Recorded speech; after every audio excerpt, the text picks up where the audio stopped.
हमने अक्सर देखा है कि ज्यादा गुजारा भत्ता या बच्चे की कस्टडी की वजह से तलाक रुक जाता है, लेकिन पुणे में एक तलाक एक तोते की वजह से रुक गया। जी हां, तलाक के समय पति ने शर्त रखी थी कि उसे अपनी पत्नी को उपहार में दिया गया अफ्रीकी तोता लौटाना होगा। पति की शर्त मानते हुए पत्नी ने अफ्रीकी तोता लौटा दिया और तलाक मंजूर हो गया।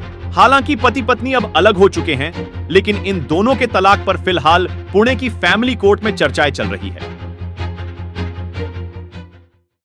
नमस्कार, मी भाग्यश्री सुभाष गुजर, शिवाजीनगर येथील कौटुंबिक न्यायालयात मी वकील व्यवसाय करत असून आपण अनेकदा असं पाहिलं असेल की नवरा बायको मुलांसाठी भांडतात, पोटगीसाठी भांडतात, परंतु माझ्या एका केसमध्ये दोघेही पक्षकार नवरा बायको एका ग्रे पॅरेटसाठी भांडले।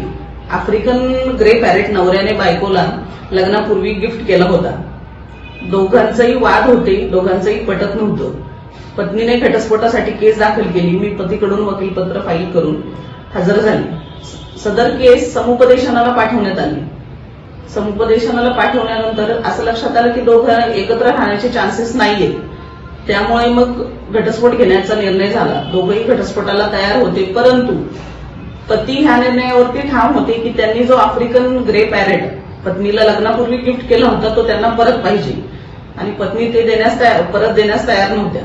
त्यानंतर समुपदेशन होऊन पत्नीने सदर घटस्फोटात ग्रे पॅरेट परत देण्याचे मान्य केले, आणि मग त्यानंतर हा घटस्फोट मंजूर करण्यात आला। सदर घटस्फोटाची केस ही कौटुंबिक न्यायालय क्रमांक 5 या साहेबांकडे होती।